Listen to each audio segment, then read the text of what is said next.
Dia takut pergi bazar Ramadan. Minta maaf, saya bukan nak ganggu market orang berniaga, tak. Kadang-kadang kita takut pergi bazar Ramadan sebab pergi bazar Ramadan bukan semua disiplin macam kita.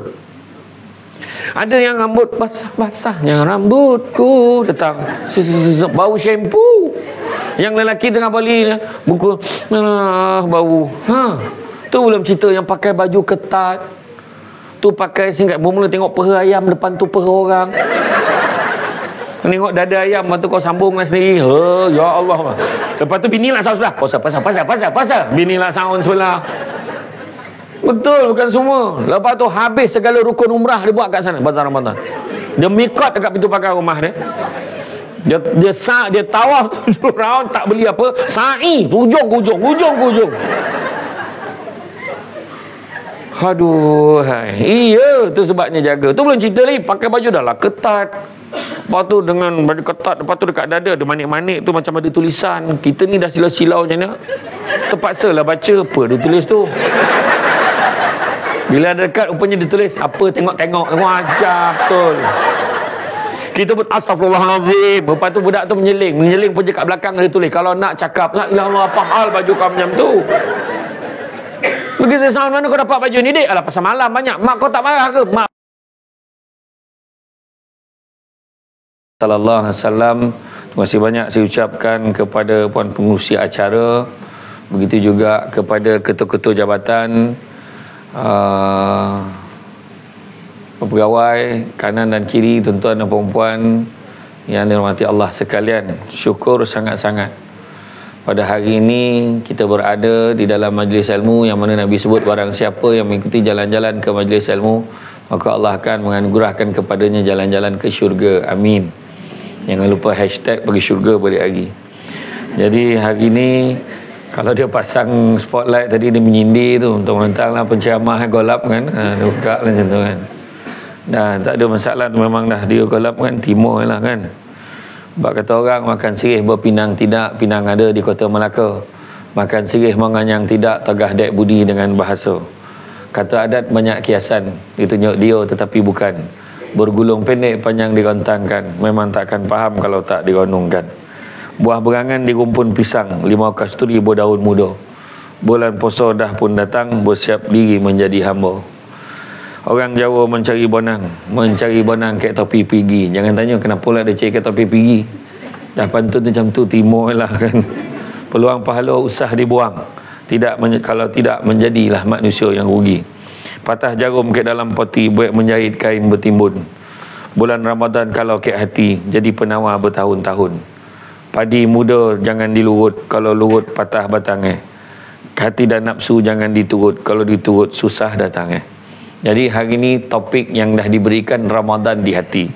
Bila sebut Ramadan di hati, kita kena tengoklah maksud Ramadan. Ramadan sendiri berasal daripada perkataan ar-ramdu, yang membawa maksud panih yang menyongek, panih betul-betul, bukan sikit-sikit kan. Kalau bahasa orang Ampang ni very hot, macam itulah, very hot today, macam itulah lebih kurang kan. Dan kalau kita lihat pula pada maksud asyam, ada yang cakap siam ni maksud dia Thailand, tu betul jugalah kan, siam tu siam. Tapi bila kata asyam, puasa, asyam dari segi kata bahasa biasanya, dari bahasa Arab, bahasa istilah biasa adalah menahan diri pada melakukan sesuatu, ataupun menahan diri daripada berpergian pada satu tempat ke tempat yang lain. Itu pun maksud asyam. Dan kalau menurut Ibnu Manzur kata maksud asyam ini adalah perihal menahan diri pada makan, minum, nikah dan berbicara. Makan, minum, nikah dan berbicara. Dan kalau kita tengok, makan kita faham, minum kita faham, tak makan tak minum faham, tapi tak boleh nikah, tu tak berfaham. Betul ke tak boleh nikah bulan puasa? Digalakkan sebab langkah penjimatan. Bab penjimatan, jimat yang risau. Majlis akan nikah akan berlangsung pada waktu zuhur, insya-Allah jimat. Majlis makan beradab akan berlangsung pada waktu sahur, confirm tak ramai orang. Jadi itu bukanlah maksud nikah ni, tapi maksud nikah ni adalah perbuatan-perbuatan orang bernikah di siang hari tu tak boleh buat. Kan? Boleh buat, boleh, tapi apa hukum dia? Batal lah puasa kita, berdosa, malahan adalah kiraan bayaran-bayaran yang kita kena bayar. Kan? Tu sebabnya bulan puasa ni jangan main-main. Dia tak sama dengan bulan biasa. Kita pun tahu kepanasan pun tiba-tiba tahap dia lain. Sekarang ni kalau nak keluar daripada pejabat ni pun rasa lain macam. Sebab janganlah kita jadi orang yang tak cerdik. Di pejabat kau pasang aircon sampai 16 darjah Celsius. Tapi bila kau keluar, kau siap dah lah 16 darjah Celsius, pakailah baju sejuk. Kan pandai tu bila keluar langsung panas tu langsung demam tu. Bila sejuk sangat badan, keluar dia bertembung dengan waktu panas yang panas sangat tu yang senang demam. So suhu tu tak salah, so sejuk pun sampai macam tu. Kan kalau nak sejuk betul pergilah Turki. Saya pun balik tu saya tahu. Kan pergilah beberapa tempat hari tu. Dan bila sebut perbuatan untuk saya kata bulan-bulan puasa tak sama dengan bulan lain. Bulan lain okey je berkemban. Bulan ni jangan kau cuba-cuba. Kan dekat tengah ruang tamu tu bawah kipas kan. Panas. Sambil kau menghadap suami kau kat ruang tamu yang daripada tadi dah mematikan kau. Kau cakap dengan husband, abang tak panas ke? Aku dah lama panas tengok kau. Dia kata, kau jangan. Ya, dia tak, jangan. Alah dah tua dah ustaz. Yang seorang tu pula cakap, jangan main. Orang lelaki pada bulan puasa ni, tiang elektrik pakai skirt pun lawa. Kau jangan main-main. Jadi mana kata jangan dicuba-cuba. Kan? Dan begitu juga dalam bab tadi ada satu ayat ni Ibn Manzur kata apa perkataan tadi, menahan diri pada makan, minum, nikah dan berbicara. Lah tak boleh bercakap ke? Boleh borak, boleh cakap, tetapi jangan lupa ketika zaman dulu sebelum ni, zaman Nabi Isa kan, ibunya Maryam kan berpuasa macam mana? Berpuasa dia melarang diri dia bercakap daripada pagi sampailah buka. Bayangkan orang dulu puasa sampai macam tu kan. Memang dia tak bercakap. Bayangkanlah tak bercakap, ceramah pun tak boleh. Kenyalah. Macam tu ya. Jadi tak ada. Dia bayangkan tak boleh bercakap. Tapi dalam kita ni bawah ketika zaman Nabi kita ni, kita boleh bercakap, tapi maksud jangan bercakap ni, jangan bercakap benda-benda yang sia-sia. Jangan cakap benda-benda yang boleh mendatangkan dosa dan sebagainya. Daripada Abu Hurairah radhiyallahu anhu katanya Rasulullah SAW bersabda, bila seorang kamu berpuasa janganlah bercakap perkara-perkara yang kotor dan sia-sia, dilarang juga bertengkar dan memaki hamun. Apabila ia dimaki hamun oleh seseorang atau diajak bermusuhan, maka hendaklah dia berkata, kata apa? Inni shaimun, sungguhnya aku berpuasa. Macam itulah. Aku puasa. Itu kan. Tolong aku bantu buat kerja. Sesungguhnya aku berpuasa. Kenapa pula? Itu kita ajak bergaduh tu ustaz. Kita orang dah lah ponik, dia suruhlah buat kerja. Itu lain. Ni ajak bergaduh ni memang dia nak bertengkar dengan kita. Kita tahu akan jadi bergaduh kalau satu perkara tu diteruskan. Hadis riwayat Bukhari dan Muslim. Kelebihan orang berpuasa bukan hanya terletak pada makan minum, menahan diri pada makan minum dan perkara-perkara yang membatalkan puasa, tapi jaga setiap anggota daripada melakukan perkara-perkara yang dilarang, dan begitu juga perkara yang boleh mengosongkan pahala puasa. Itu sebabnya bulan puasa, saya dulu masa duduk di Seremban kan, memang gila lah kalau tiba-tiba bulan puasa dulu tiba-tiba nak pergi Kuala Lumpur nak cari barang. Janganlah. Pergi Kuala Lumpur cari barang, masa tu pergi cari barang kat Loyat tak tu kan, bayanglah perjalanan ke sana, la ilaha illallah, tak tahulah, la ilaha illallah, ya Allah, ya Allah, ya Allah, macam itulah. Cayalah saya huraikan kan, macam itulah kan. Skirt pun tak tahu, memang kain tak cukup kat Kelumpur, banyak macam tu, kain tak cukup, semua senteng-sentengnya kan. Lepas tu pakailah baju katat-katat macam tu. Jangan main-main bulan puasa kan. Tu sebabnya bukannya kosong pahala dah, negatif. Macam itulah masalah kan. Kerana orang yang berpuasa juga hendaklah menjaga lidah dan lain-lainnya. Orang berpuasa hendaklah sabar menerima dugaan daripada Allah. Kiranya mereka dimaki hamun, diajak berkelahi, maka hendaklah berkata, aku berpuasa. Macam yang disebutkan tadilah. Untuk mengelak daripada melakukan perkara merosakkan puasa, maka seseorang digalakkan agar banyak beristighfar, berzikir, berselawat, mengaji Al-Quran dan sebagainya. Okey. Hadis diriwayatkan oleh Anas bin Malik radhiyallahu anhu bahawa Nabi SAW bersabda, 5 perkara yang boleh membatalkan puasa. 5 perkara yang boleh membatalkan puasa. Betul lah, 5 perkara boleh membatalkan puasa dan membatalkan wuduk. Berdusta, mengadu domba, mengumpat, melihat perkara yang boleh menimbulkan syahwat dan sumpah palsu. Hadis riwayat Ad-Dalami. Tapi Imam Nawawi menjelaskan bahawa hadis ni statusnya adalah batil dan tidak boleh menjadikan hujah dan sandaran. Bayangkanlah kan, kalau kita mengadu domba batal wuduk, betul-betul peranjat kan. Tadi dah mula dah muka dah berubah tadi tu kan. Sabar. Tapi kata Imam Nawawi hadis statusnya batil dan tidak boleh menjadi hujah dan sandaran. Dia juga menukilkan pandangan Imam Al-Mawardi dan Al-Mutawalli menyatakan bahawa hadis tersebut jika sahih sanadnya menjelaskan bahawa boleh membatalkan pahala puasanya, bukanlah membatalkan puasa tu. Sebenarnya maksud dia tadi bukan batalkan puasa, membatalkan pahala puasa. Faham jadi perkara ni seperti mana dinyatakan dalam karya Al-Majmu' yang bermaksud hadis ini adalah merupakan hadis yang batil, tidak boleh berhujah dengannya. Imam Al-Mawardi Mu'tawali selain mereka menjawab tentangnya bahawa ini maksudkan itu adalah batal pahala puasanya, bukan puasa itu sendiri. Namun tidaklah sampai ke tahap yang boleh membatalkan puasa. Seperti mana hadis diriwayatkan oleh Abu Hurairah radhiyallahu anhu, Nabi SAW bersabda, sesiapa ni yang disupport kalau kita tengok apa yang Nabi bagi tahu, barang siapa yang tidak meninggalkan kata-kata dusta dan amalan yang keji, maka Allah tidak berhajat pada perbuatannya yang meninggalkan makan dan minumnya. Mana Allah tak peduli, tak payahlah kau puasa. Itu sebab kita dengar orang cakap, baik kau tak payah puasa. Orang cakap macam tu kan. Jadi mana kita still lagi buat benda-benda ni. Inilah soalan yang selalu orang tanya. Minta maaf cakap tak ada dalam ni. Okey. Ada orang dia cakap kan dia free hair, tapi dia puasa, dia semayang semua. Contoh. Tapi orang cakap kat dia, baik kau tak payah puasa. Dan ayat yang tu maknanya, oh ya ke? Makna puasa tak puasa lagi baik macam tu. Bukan. Maknanya gambarannya ni maksud dia tadi kan. Amalan yang keji dia tak boleh tinggalkan. Amalan tu sebab apa? Sebab Allah memang suruh kita, Allah dan Rasul suruh kita jaga benda-benda ni, termasuklah menutup aurat. Okey. Dan mengapa kita berpuasa? Ini soalan-soalan yang wajib ditanya oleh anak-anak kita. Mama, kenapa kita kena puasa? Maka adalah jawapan-jawapan silibus tahun-tahun terdahulu daripada kau cik dia dengar jawapan tu.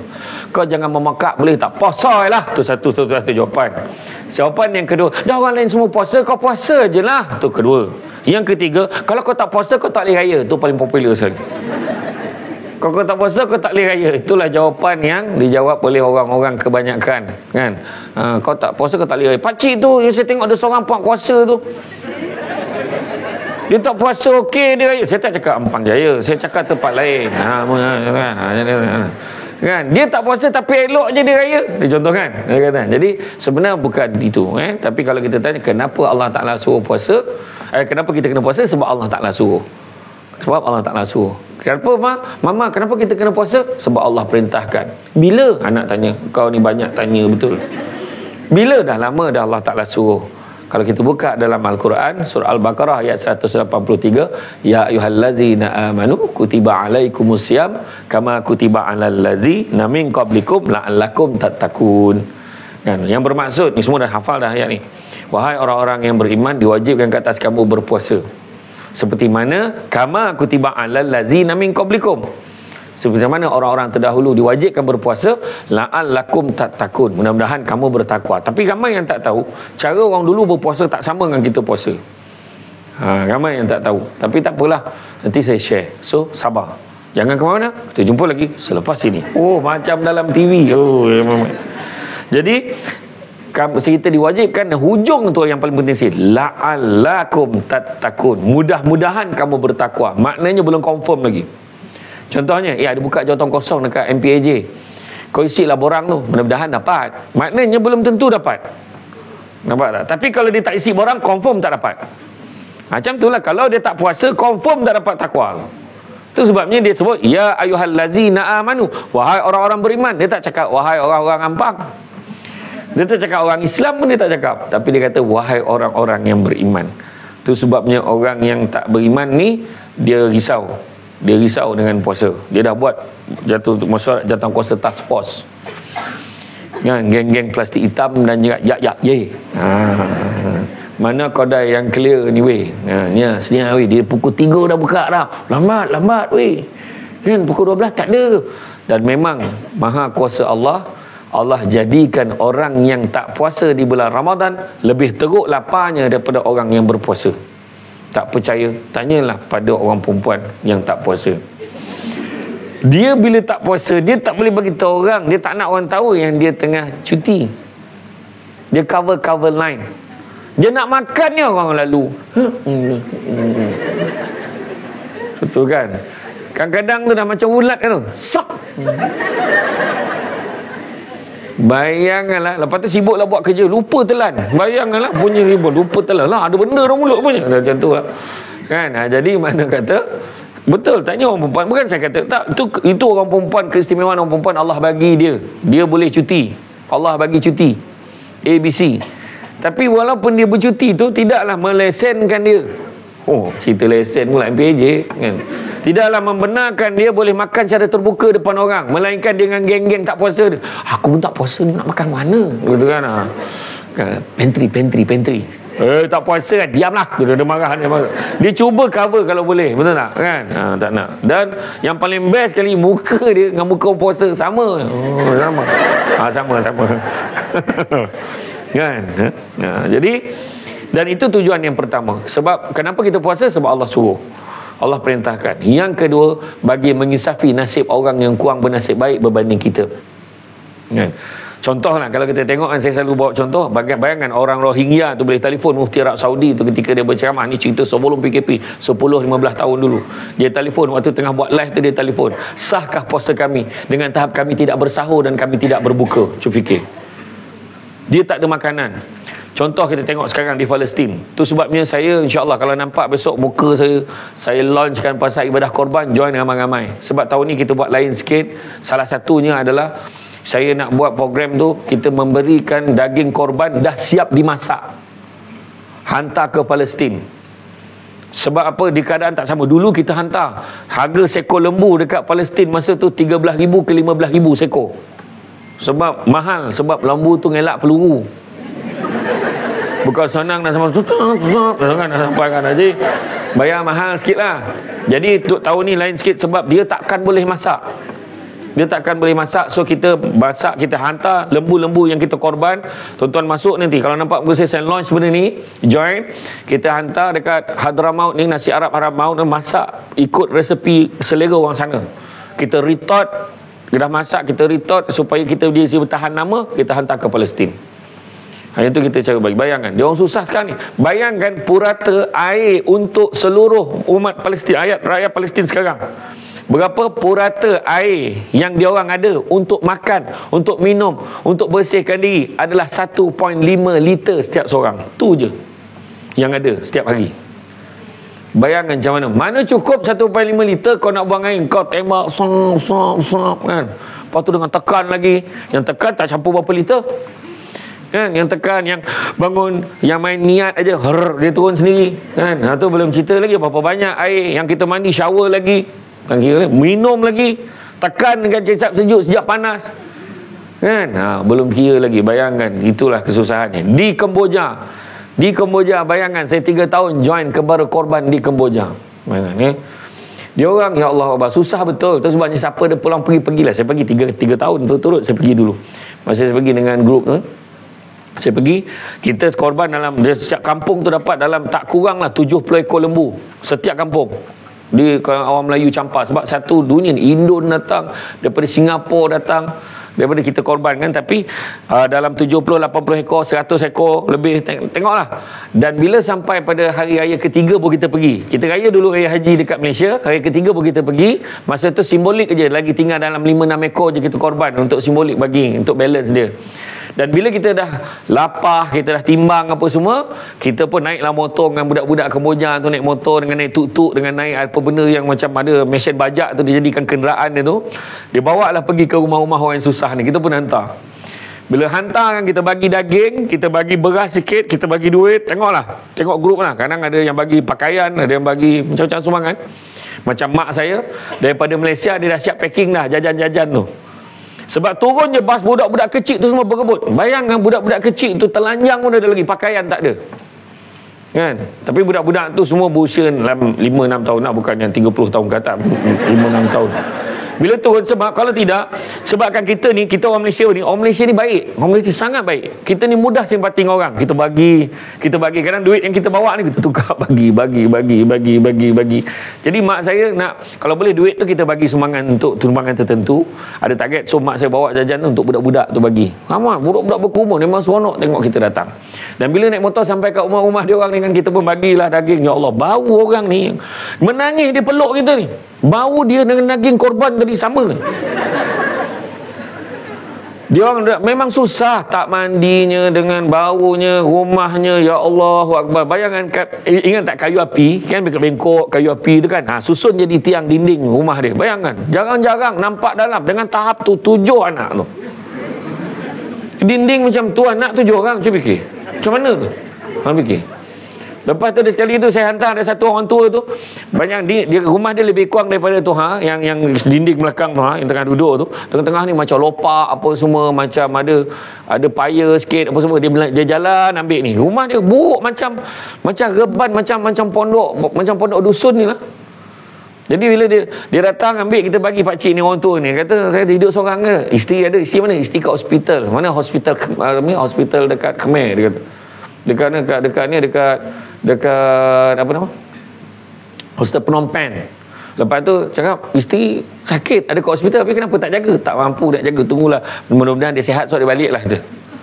Bayangkan sampai macam tu sekali. Teruk. Lepas tu bila kita bagi daging, dah rumah macam tu, kau ingat macam mana dia boleh ada fridge? Tak ada fridge. So daging yang dia ada tu, dia akan sidai, sangkutkan dekat pagar-pagar dekat tiang-tiang rumah dia. Dijemur. Dan bila dia nak masak kan, barulah dia ambil, dia rebus.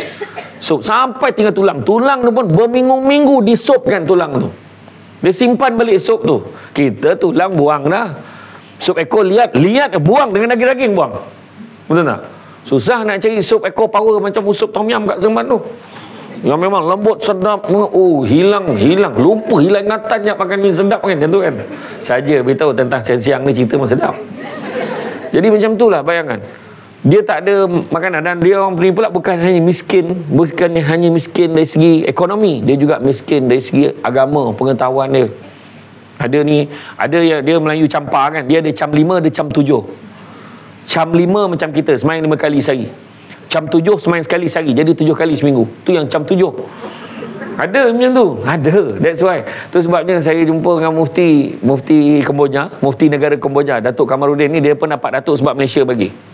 Bila kita tanya dia macam mana, dia kata apa keperluan dia beritahu. Kalau boleh ni sumbangan dia beritahu. Sumbangan yang diperlukan ni. Masa tu kebetulan saya datang, kita orang bagi. Dalam berapa ribu ringgit kita bagi. Dia berdapatlah menjadi budak. Kalau tidak, budak-budak belajar mengaji, budak-budak belajar membaca ni, duduk bawah macam kita punya garaj kereta tu, yang pasir, yang tanah tu, dekat bawah tanah tu, dekat tanah tu dia bersela. Kat tanah tu bersela, dia baca, pegang tangan macam ni je. Tu sebab kita bagi duit supaya dia boleh beli kerusi, meja, supaya dia belajar dengan selesa. Sampai tahap tu. Bayangkan tandas-tandas dia pun macam main buang je. Mana WC tu? Dia tunjuklah semak tu. Bayangkan toilet pergi situ je. Tak boleh. Kita nak pergi. Saya kadang nak buang air, pergi sana. Bawa lah air pergi. Dah ada orang. Bayang. Dah ada orang kat semak tu. Kena cari semak lain. Dia keadaan dia, kiranya keadaan negara kita tu kat sana tu, hari ni dia orang lebih kurang tahun kita 60-an. Macam tu lah keadaannya. Bagi kat pekan, tak sanggup dia bawa baby ni, budak kecil ni. Budak kecil tak cukup kesian, dipiuhnya budak tu biar menangis. Jadi kita bagi sebab kau jangan cubit adik kau ni, bagi.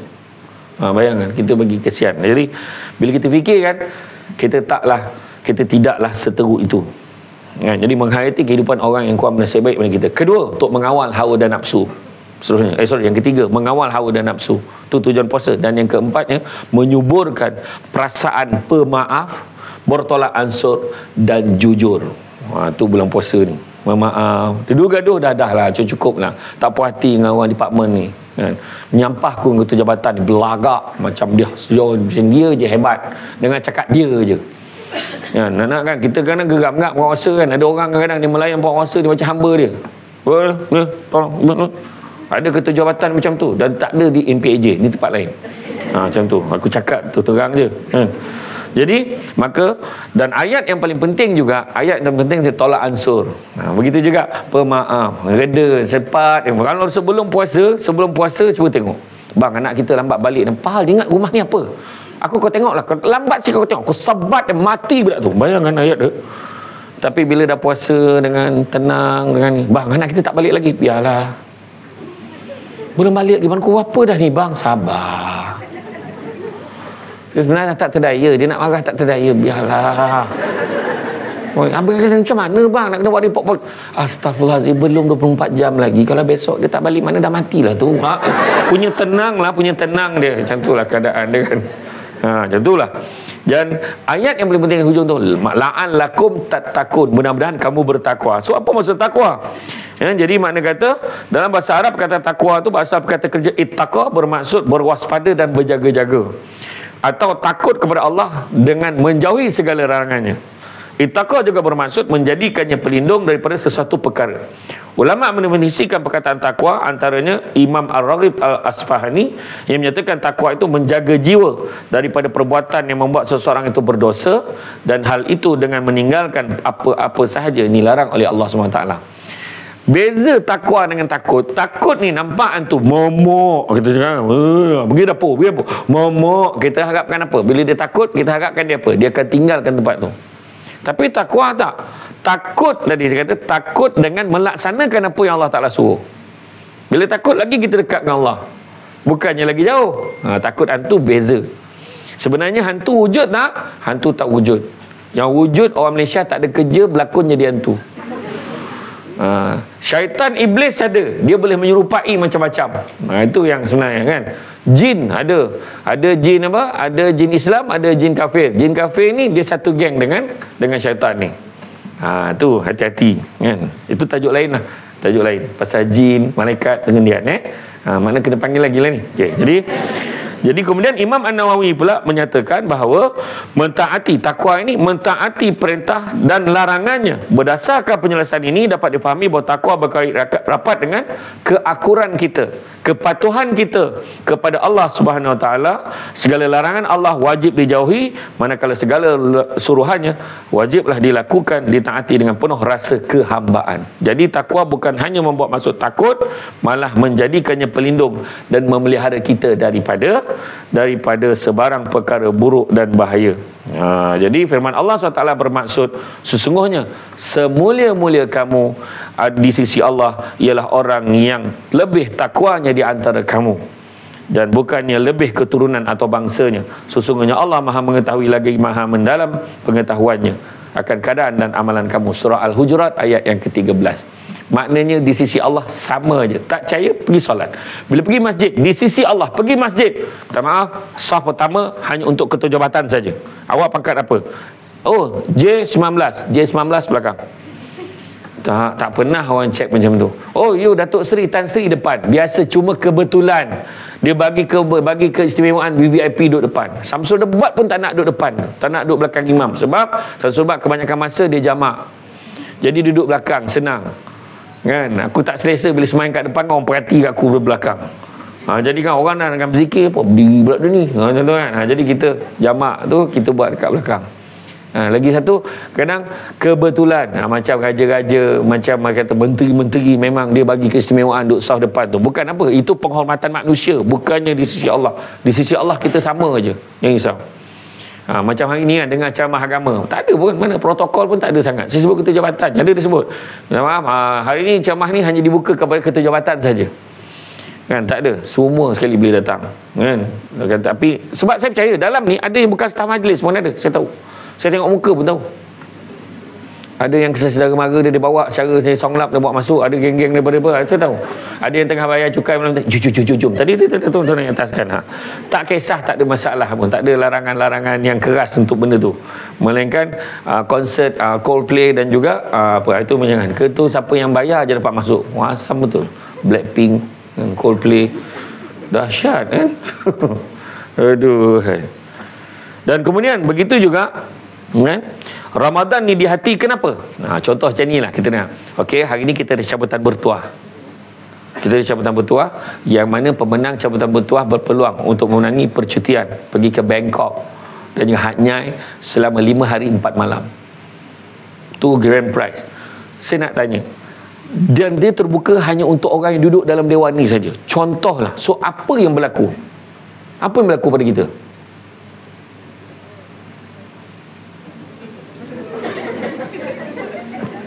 Itulah kau, bila aku tanya koma, darah tak jalan, oksigen tak sampai ke otak.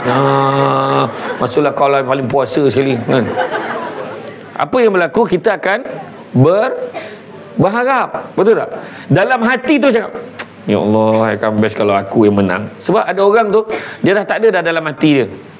Walaupun sebut kita ada hadiah cabutan bertuah, takkan ada dia. Daripada dulu aku tak pernah naik nombor aku ni. Melainkan yang memang semua orang dapat, baru aku dapat, dia kata. Betul kan? Ada orang macam tu, dia dah cakap, tak ada mana dah, memang aku tak dapatnya. Tak adalah, kau tengok, yang dapat mesti urus dia. Kau tengok lah. Itu lagi tambahlah dosa tu, seorang ni memfitnah tu. Confirm, dia dah susun dah semua. Kau tengok, JK je dapat. Kita ni apa? Ni semua wayang je, kroni je semua. Kata nampak? Kita ni bercakap lebih kan tu, jadi dosa tu sebab kita menuduh cara tak sengaja, kita tak perasan tu. Kan? Jadi mana kita akan berharap. Sebab apa? Kalau kita tengok, selain daripada bulan yang diwajibkan kita berpuasa, bulan inilah Quran diturunkan, dan bulan ini juga istimewa kerana Ramadan adalah bulan di mana pintu syurga dibuka seluas-luasnya dan ditutup pintu neraka. Berdasarkan hadis yang diriwayatkan oleh Abu Hurairah radhiyallahu anhu, sabda Nabi SAW yang bermaksud, kalau datang bulan Ramadan, maka akan dibuka pintu-pintu syurga, akan ditutuplah pintu-pintu neraka, dan syaitan-syaitan akan dibelenggu dengan rantai. Hadis riwayat Muslim. Mana kita cakap, wah, maknanya bulan ni mudah-mudahan dapat aku masuk syurga. Kita minta macam tu. 3 golongan menyambut Ramadan. Golongan pertama, orang begitu sedih dengan kita bar Ramadan. Siapa itu nak esok kita dah tak boleh makan tau. Esok dah tak boleh makan dah. Esok orang dah start puasa. Budak tu kan, bukan malam boleh makan ke? Iyalah, tak kisahlah, tapi siang tak boleh makan. Bapak lagi teruk dia budak tu. Kan? Ada golongan dia sedih dengan Ramadan. Itu saya kata, dia buat meeting, dia buat perbincangan kat mana nak makan. Kan? Kemudian golongan yang kedua, puasa tak puasa sama je. Puasa tak puasa sama dia. Dan begitu juga yang ketiga, orang ni rasa gembira dengan ketiba, ya Allah, Ramadan nak sampai dah, Ramadan nak sampai dah. Dia sama macam konsep tetamu. Ada tetamu datang.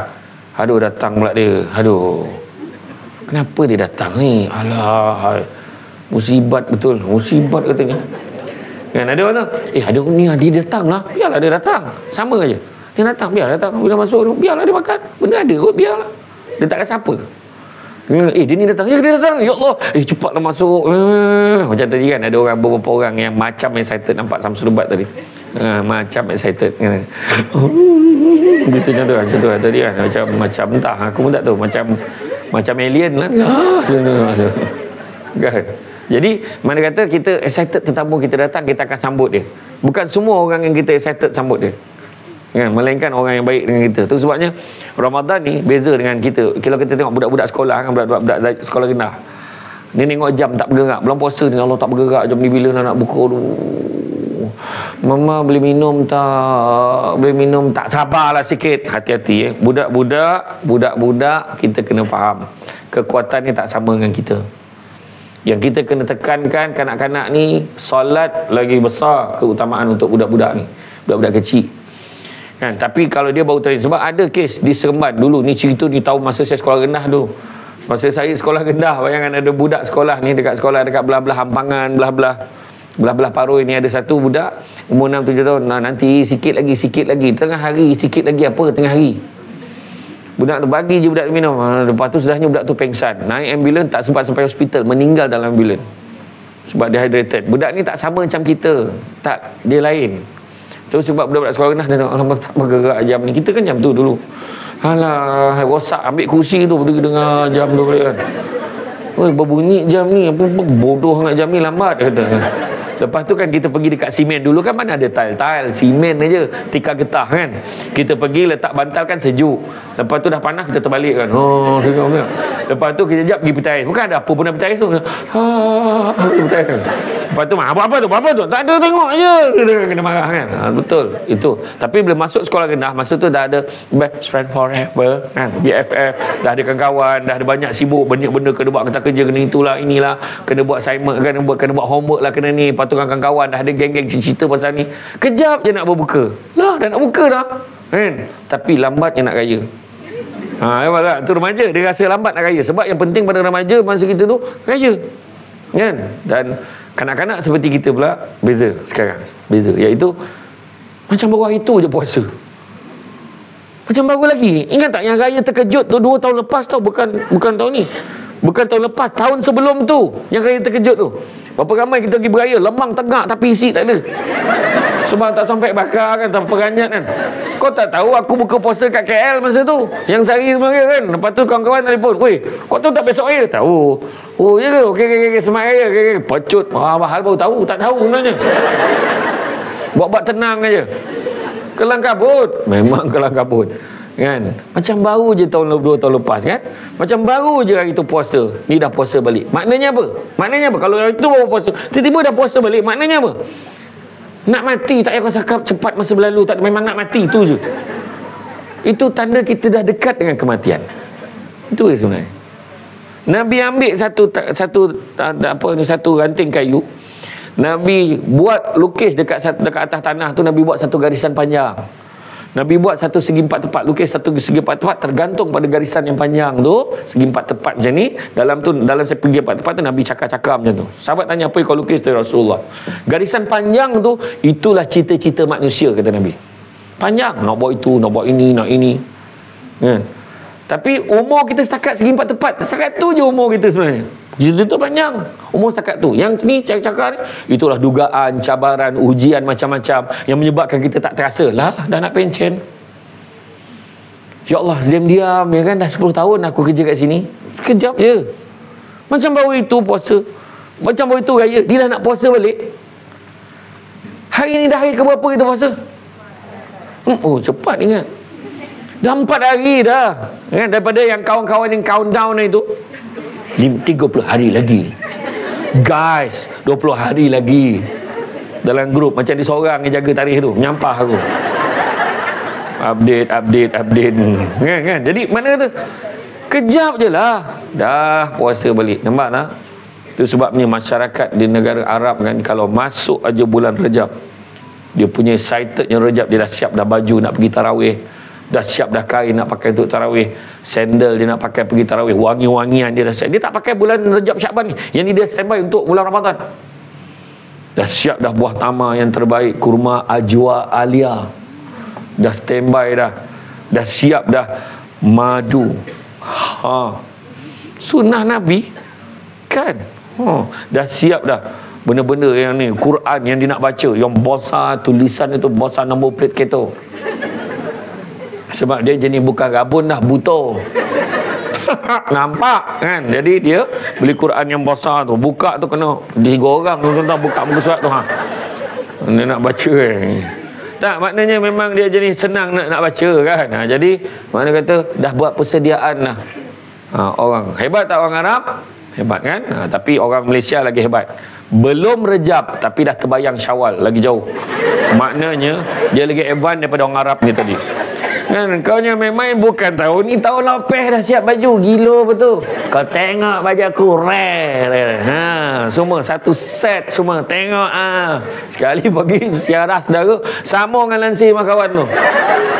Kan, kau nak rare sangat, ambil kau, kawan tu baik langsir. Kan, tak kisahlah. Tu sebab jangan, kalau kita tengok beza, cuba kalau boleh kita excited dengan Ramadan pula kali ni. Excited dengan Ramadan.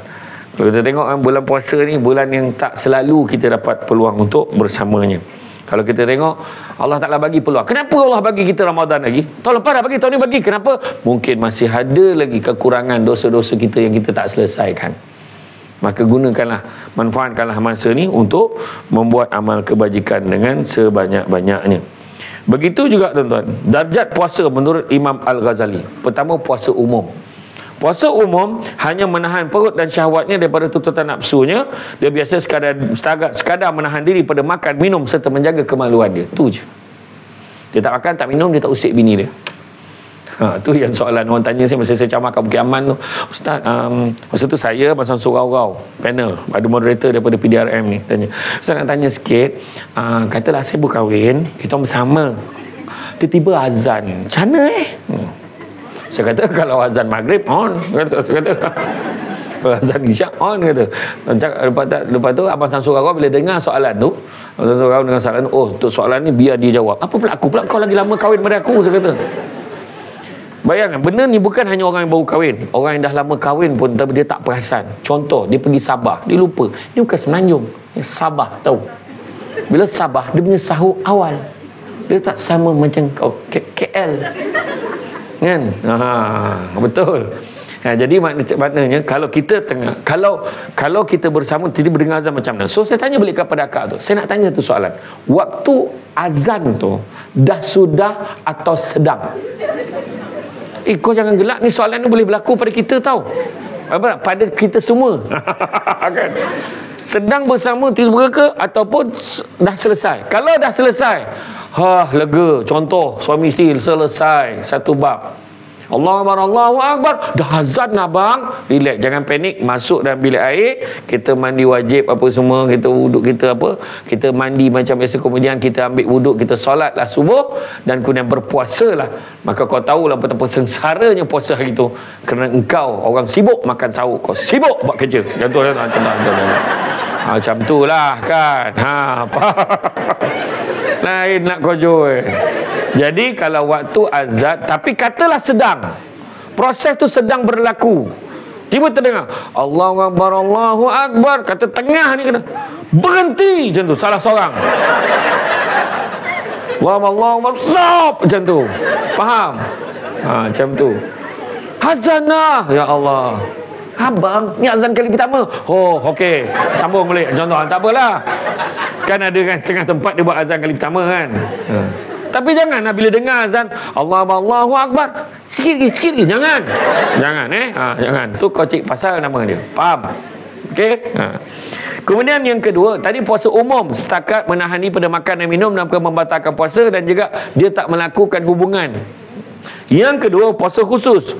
Ini adalah puasa bagi golongan para salihin, iaitu mereka menjaga pendengaran, penglihatan, begitu juga percakapan, seluruh panca inderanya. Maknanya dia menahani pada makan dan minum dan perkara membatalkan puasa dan juga perkara yang mengurangkan pahala puasa pun dia tak buat.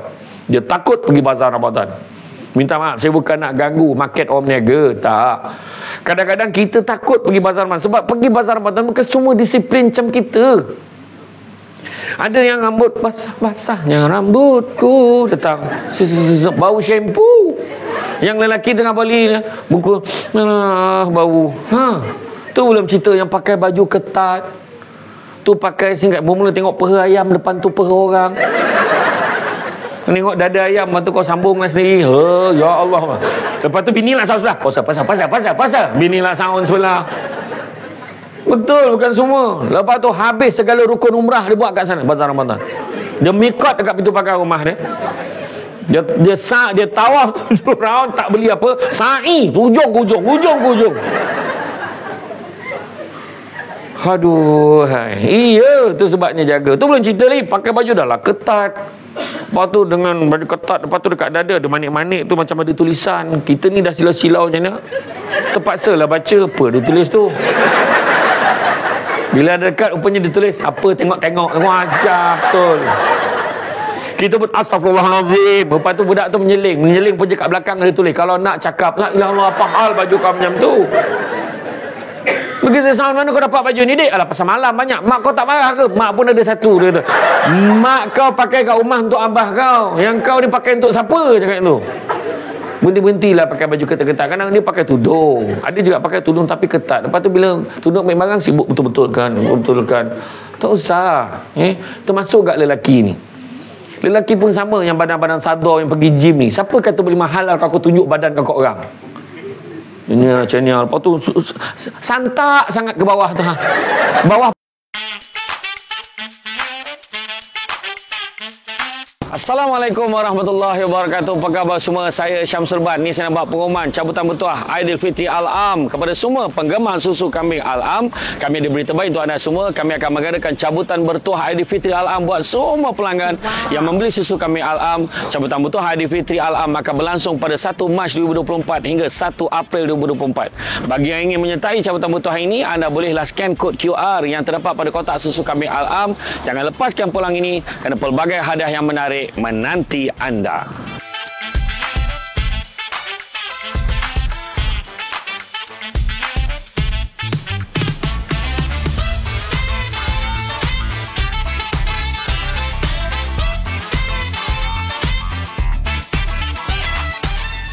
Pusat bawah sikit lagi. Orang perempuan ni akan meneka-neka tu. Kau agak dah sampai belum ke situ? Dia nampak tak? Iya. Ni cakap betul. Tak fair kalau saya cakap perempuan saja. Lelaki pun sama. Jaga. Kan? Kemudian begitu juga. Terdapat 6 cara untuk capai tingkatan puasa al-khusus. Jaga pandangan. Jaga lidah. Lidah ni ada 2. Lidah bercakap dengan lidah berjari. Kau menulis dalam tu. Pekber. Pekber, pekhabar. Dengar cerita. Tak.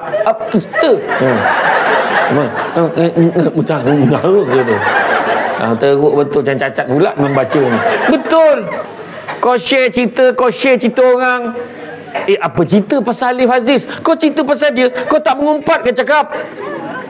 Umpah buat apa? Dia pun rumah tangga. Mana ada rumah tangga tak ada masalah? Saya cakap. Mesti ada masalah. Tinggal lagi kita boleh handle ke tak boleh handle. Itu je. Doakan yang baik-baik je untuk dia. Dia, Bella, doakan yang baik-baik untuk dia. Samsul Yusof, doakan yang baik-baik untuk dia. Tesla. Berapa kait pula habis semua kan? Tak, maksudnya, betul kita bagi komen seolah kau hari-hari duduk rumah orang tu. Apa masalahnya? Jangan. Jangan. Kita tak tahu. Siapa rumah tangga tak ada masalah tu angkat tangan. Yang tak ada masalah tu memang masalah sebenarnya. Saya tak ada masalah. Okey je. Saya okey je. Semua okey. Kau berjaga lah. Mesti akan ada cemburu. Biasa. Merajuk. Biasa. Itu memang kena ada dalam rumah tangga. Betul tak? Ni bulan puasa ni. Tanyalah orang lelaki. Azab tak azab? Kan? Soalan dia tanya, abang sibuk nak kerja, bila nak pergi cari baju ni? Dia soalan dah tanya dah. Kalau hujung-hujung bang, saiz semua dah habis. Yang paling lelaki tak tahan bila kau pergi kat sana, kau tak nak buat keputusan. Kau kenapa kau tanya kita? Yang ni okey tak bang? Ni okey tak? Okey. Ini okey. Dia sound pula. Kau tanya aku tadi, okey tak okey? Aku kata okey, kau cakap tak okey. Apa hal kau ni? Kenapa hidup kita tak semudah itu? Susah. Tu sebabnya orang lelaki kalau boleh kau cari duit, kumpulkan duit. Ya, ambil duit ni. Ya. Belilah apa kau nak beli. Tolong jangan babitkan aku. Kan? Betul. Kan anak pula tanya anak lelaki pula. Anak lelaki pula bila dah besar sikit dia lain. Dia tak nak baju sama dengan lain. Masa kecil tu kau boleh. Budak orang perempuan ni biarlah seragam sama bang, cantik. Comelnya sama dekat sofa tu. Kita dengan anak lelaki dia sama. Ya Allah comel. Yang dia lain. Yang perempuan lain ada ropa-ropa lah sini apa semua ni ada kembang-kembang macam ni. Lain pula fashionnya. Color lebih sama tapi fashion lain. Kita tak ada kuasa memilih sebenarnya. So kena redha. Tu sebab lelaki, itulah baju yang kau pakai, baju puasa. Pakailah. Kan? Kan? Yang unit-unit tertentu pakailah baju corporate lah, logo tu lah kau pakai sampai pension. Tak adalah ni. Nak contoh lah. Jadi itu ujian. Taklah katakan rumah tangga tu bermasalah. No. Masalah ni biasanya berbezaan pandangan. Tapi selesaikanlah dengan baik. Itu je. Faham Jaga lidah, jaga pendengaran. Jaga anggota daripada melakukan maksiat. Tidak banyak makan ketika berbuka. Itu juga boleh mengurangkan pahala puasa. Sebab bila makan banyak sampai tersandar. Sebab kata istilah orang Negeri Sembilan ni. Mana orang Negeri Sembilan? Mana orang Negeri Sembilan? Satu tu. Menteneng. Kau tanya dia apa maksud dia. Kau makan sampai menteneng. Menteneng ni sampai kau dah lupa nama kau bin siapa. Macam tu. Kau tersana, makan sampai tersana. Kipas yang satu kat rumah tu kau nampak 3 dah. Orang perempuan, bagusnya orang perempuan, biasa di rumah kaum Hawa ni, bila dia dah masak ataupun dia siapkan makanan, biasanya dia buka, dia tak makan banyak. Tu sebab dia cepat. Lepas tu dia siap, dia cepat pergi masuk bilik air, dia nak mandi, siap apa semua, dia keluarkan, dia kemas-kemas sikit, lepas tu dia dah siap dah pakai telekung. Bang, tak terawih ke? Yang tadi yang menteneng tadi tu, yang atas sana tadi, dia tak boleh je. Kau tak boleh M-E-N menti tak. Dia menteneng tu, menteneng dia. Dia istilah hanya boleh disebut, tak boleh dia je.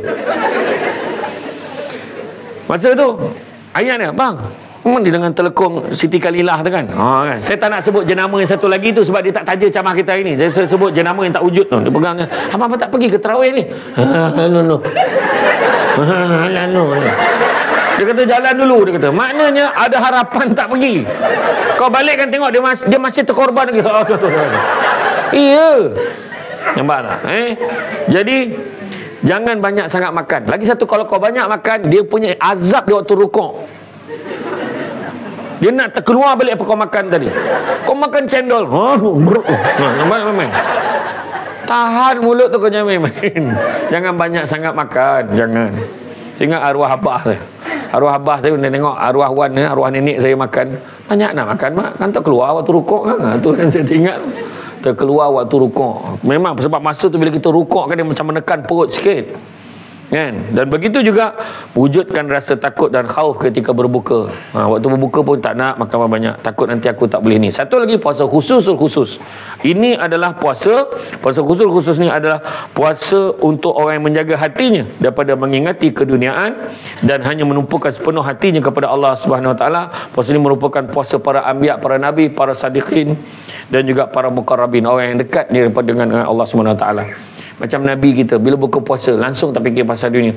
Orang lelaki kena ingat, saya nak sound orang lelaki ni, warning ni, orang lelaki kena ingat, orang lelaki waktu paling kritikal adalah lepas asar. Ingat itu sebab Nabi lepas asar, masuk aja asar, Nabi lagi kuat, Nabi beribadah. Sebab Nabi sedar kejap lagi dah nak berbuka.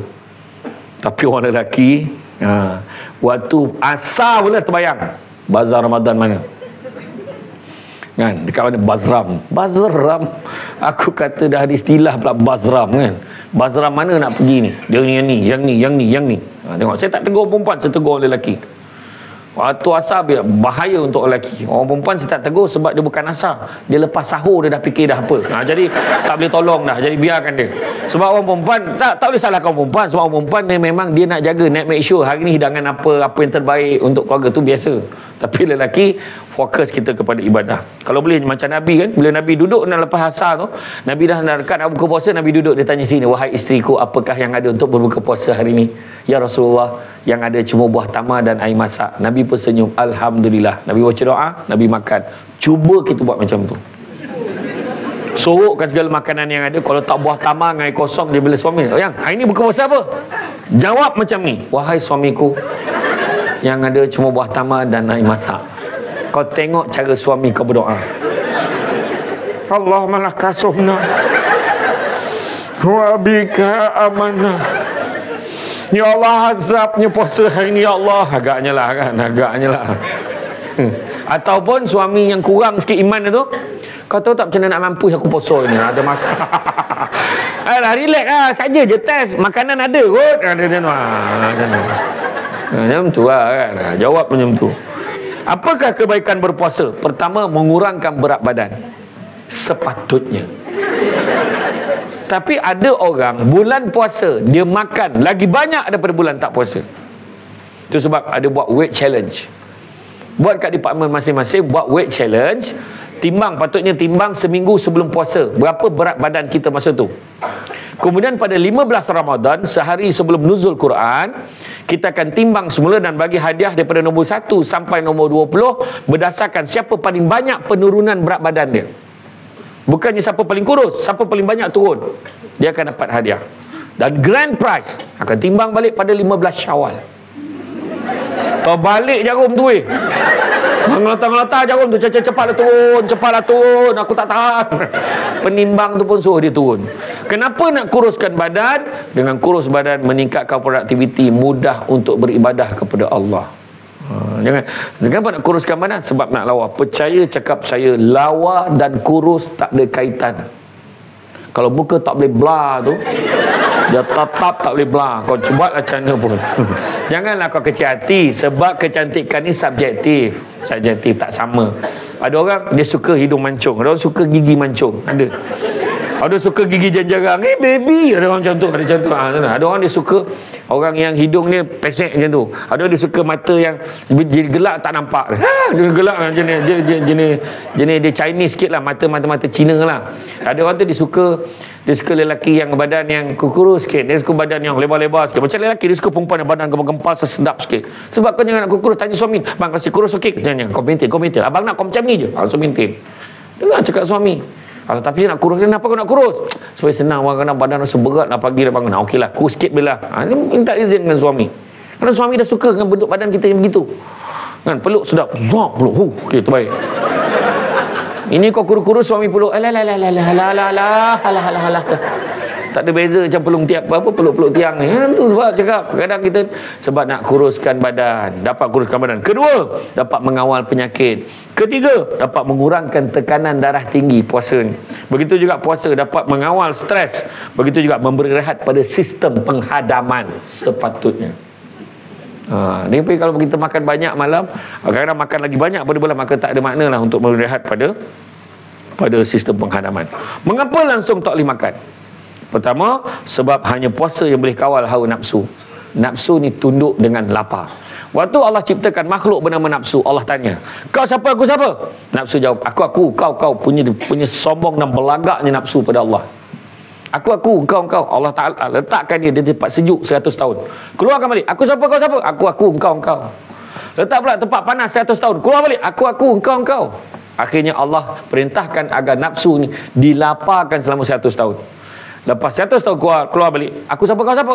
Sesungguhnya aku adalah nafsu dan kau adalah Tuhanku. Maknanya nafsu kalah dengan lapar. Kedua, kerana nafsu tu HQ-nya adalah di dalam perut. Nafsu ni kat perut HQ dia. So kalau kita tak bagi benda-benda yang boleh menyebabkan dia kuat, maka dia akan lemah dekat situ. Jadi badan kita pun akan dapat mengawal diri kita daripada membuat perkara-perkara yang tak baik. Tambahan daripada Imam Al-Ghazali, orang yang perutnya selalu berada dalam keadaan kenyang akan dihinggapi oleh 5 sifat tercela. Pertama, dia akan mudah ingkar kepada Allah. Bila dia terlalu kenyang aja, dia akan mudah ingkar kepada Allah. Dah kenyang, lelek, sedaplah makan. Tengok orang makan kat kedai makan dah lepak-lepak lah. Dah terlepas waktu semayang dah. Kadang relax dia, tak ada rasa apa, terlalu kenyang. Kedua, dia tidak akan mengasihi orang lain. Dia tak kesian ke orang. Orang yang sentiasa kenyang, dia tak akan kesian ke orang lain sebab dia menganggap orang lain kenyang macam dia. Ketiga, hatinya tidak mudah diresapi hidayah dan nasihat daripada orang-orang yang baik sebab dia kenyang. Dia susah nak dengar nasihat orang. Keempat, dia susah nak cakap baik-baik. Cakap tu nyakit hati orang. Kau ada? Dia kata, aku dah makan dah tadi kat sini, sedap. Oh gila weh, best. Kalau orang yang baik, orang ni dia tak akan cerita dengan orang dia makan apa. Tu sebab janganlah kau berlumba-lumba. Hari ni buka puasa kat sini je. Kau bayangkan tahun lepas, siapa yang sempat pergi yang dekat Maha Buffet, yang dekat Serdang tu, yang tempat pusat kuarantin Covid tu dulu. Kuarantin Covid tu dia buat tahun lepas majlis setiap hari Maha Buffet. Saya salah seorang yang kena ceramah kat situ sebelum berbuka. Gila, lebih 200 menu kat situ. Satu tempat yang besar tu dengan siap playground untuk budak-budak. Tempat semayang pun besar lah dia siapkan. Saya kata dahsyat betul. Malahan kalau kita pergi ke bandar-bandar besar KL, Ampang ni semua, kita pergi ke hotel-hotel yang top-top dekat KL je tengok. Ada yang buffet Ramadan sampai 200 lebih, 100 lebih pun ada. Habis pula tu. Seatnya tu. Bukan makanannya. Seat tu habis. Tapi makanan tak habis banyak. Kan tu sebab kadang kita macam jadi kadang rasa berdosa ke aku ni. Mau tak berdosa? Sebab apa? Contoh kan, macam sekarang, buka almari kita. Berapa banyak baju yang kau beli sudahnya kau tak pakai. Lepas tu Allah Ta'ala tanya besok ni, baju kau ni kau beli banyak, kenapa kau tak pakai pun baju ni? Lepas tu kau tak bagi pun kat orang. Kau tak nak sedekah pun kat orang. Sebab kau rasa baju tu mahal. Kau rasa satu hari nanti aku nak pakai balik baju ni sebab kau rasa kau boleh kurus balik. Contohlah kan, percaya Allah Ta'ala akan tanya, benda tu jadi dosa tak? Jadi dosa sebab kau tak menjalankan hak benda tu. Kita simpan tapi kita tak pakai. Untuk apa? Allah Ta'ala akan petikaikan. Dan begitu juga dengan makanan. Kita ambil tapi kita tak makan. Apa tak tanya ke besok? Tanya. Kau ambil makanan ni tapi kau tak makan. Sedangkan berapa ramai orang tak makan. Contoh. Dan begitu juga kalau kita tengok, apakah bezanya ibadah puasa dengan ibadah yang lain? Pertama, Allah Ta'ala berfirman dalam satu hadis qudsi, setiap amalan kebaikan dilakukan oleh manusia akan lipat gandakan dengan 10 kebaikan yang semisal hingga 700 kali ganda. Dan begitu juga Allah Ta'ala berfirman yang artinya kecuali amalan puasa. Kenapa? Kerana amalan puasa aku sendiri akan memberikan ganjarannya. Kerana apa? Kerana mereka telah meninggalkan syahwat dan makan kerana aku. Sebab tu Allah Ta'ala bagi dekat kita, kita sanggup tinggalkan makan dan syahwat kita kerana Allah. Sesungguhnya orang yang berpuasa akan diberikan 2 kegembiraan. Kegembiraan ketika bertemu dengan Rabbnya dan kegembiraan ketika berbuka puasa. Ketika bertemu dengan Rabbnya ada 2 pandangan. Satu pandangan ketika beribadah, kita menghadap Allah Ta'ala. Ataupun satu pandangan kita dicabut nyawa pada Ramadan, kita lah orang paling gembira sekali. Nampak? Waktu buka puasa, siapa tak gembira? Dia cakap, alah dah buka dah ke? Alah, tak boleh kelambatkan sikit. Tak ada. Termaaflah saya ni sebab saya pengurusi Badan Kebajikan dan Dakwah di MPAJ. Jadi saya takwa saya lain. Jadi saya buka puasa insya-Allah lepas Isyak nanti. Tak ada mana. Kan? Sama je. Dan bagi orang yang berpuasa akan mendapatkan 2 kebahagiaan itu tadi. Dan begitu sesungguhnya bau mulut orang yang berpuasa lebih harum daripada bau haruman kasturi di sisi Allah Subhanahu Wa Taala. Kena baca sampai habis ayat tu. Yang kau harahkan mulut kau kat orang. Macam tak apik bau kasturi tu. Bau baeng, bau semacam kan. Dia macam bau semacam orang yang tak makan tak minum sehari ni. Dia bau, maknanya bau apa tu? Bau segala organ dalam badan kita ni. Bau keluar bau ke tidak kan kita bau makanan. Ni tak ada bau makanan, tak ada daripada dalam badan ni semua keluar. Kalau tidak kan ada. Jangan carilah ubat gigi bulan puasa ni, ubat gigi yang ada perisa pula. Rasa siput sedut. Ubat gigi rasa ayam percik. Apa hal pula kan? Ni memang ubat gigi kau tak puasa dia bau ni. Ubat gigi aku memang bau macam tu. Macam tu tak ada. Kan? Dan kemudian masa yang tetap. Kelainan bulan puasa ni masa dia tetap. Dia tak macam semayang. Dah lambat aku apa Zuhur. Kita boleh Zuhur daripada pukul 1 sampai pukul 3 lebih. Puasa tak di sana. Lambat aku puasa ni. Aku start lambat. Langsung buka lambat sikit. Tak ada. Puasa tu lah masa dia. Dan kejap lagi saya akan share negara yang paling lama puasa dan negara yang paling singkat waktu puasa. Benar. Maksud yang dikatakan puasa hanya mendapat lapar sahaja. Dalam sebuah hadis riwayat oleh Abu Hurairah radhiyallahu anhu bahawa Rasulullah SAW bersabda, boleh jadi orang yang berpuasa itu tidak mendapat apa-apa daripada puasa melainkan lapar, dan boleh jadi orang yang berkiam itu tidak mendapat apa-apa daripada kiamnya melainkan hanya berjaga malam. Antara sebab-sebabnya, pertama, tidak meninggalkan perkataan dan perbuatan yang keji atau dusta. Maksudnya, sebagaimana dalam satu hadis Rasulullah SAW bersebut, barang siapa yang tidak meninggalkan perkataan keji, dusta serta mengamalkannya, maka Allah tidak berhajat orang itu meninggalkan makan dan minumnya. Dan begitu juga dia tidak meninggalkan perkataan yang melalaikan dan lucah. Contohnya ada perangai-perangai dalam grup ni send gambar. Dan benda ni saya minta tolong, orang perempuan jangan berdiam diri kalau orang hantar mesej macam tu. Tolong sangat. Saya banyak sangat jumpa kes macam tu, pening kepala. Bos hantar mesej-mesej yang bukan-bukan. Laki tak ada yang malam ni, so on lah. Nampak ayat macam tu. Apa maksud dia? Kita diam sebab takut tu bos kita kena report. Jangan diam, report. Satu hari suami kita terbaca mesej tu, huru-hara rumah tangga, jangan main-main. Banyak sekarang, wah seronok tengok baju you. Ada satu kes dekat Putrajaya, satu kementerian, tak nak cerita kementerian mana, kena tindakan tata tertib. Dia digantung kerja ke, kena buang kerja ke, kena transfer, tak ingat saya. Sebab dia kesalahan dia hadiahkan baju dalam pada pekerja staf bawahan dia. Siap tahu saiz apa semua, hasam betul. Dia agak-agak ke tak tahulah macam mana kan. Ada, hati-hati melalui mesej ni, hati-hati. Menucah aja, semua double meaning. Bulan puasa ni tolong simpan. Dan lepas raya pun pastikan dah berubah daripada tabiat-tabiat macam tu. Banyak sangat masalah kadang-kadang. Dia kadang dia ni mencuba-cuba, dia kata alah dia tu main-main je, tak ada mana main-main benda-benda macam tu. Hati-hati. Kemudian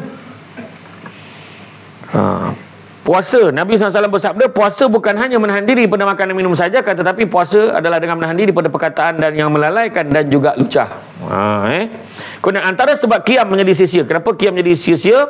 Sebagaimana kalau kita tengok firman Allah SWT, sesungguhnya orang munafik itu melakukan tipu daya terhadap agama Allah dengan perbuatan pura-pura beriman, sedangkan mereka kafir pada batinnya, dan Allah pula tetap membalas tipu daya mereka dengan membiarkan mereka dalam keadaan munafik. Mereka pula apabila berdiri hendak sembahyang, mereka berdiri dengan malas.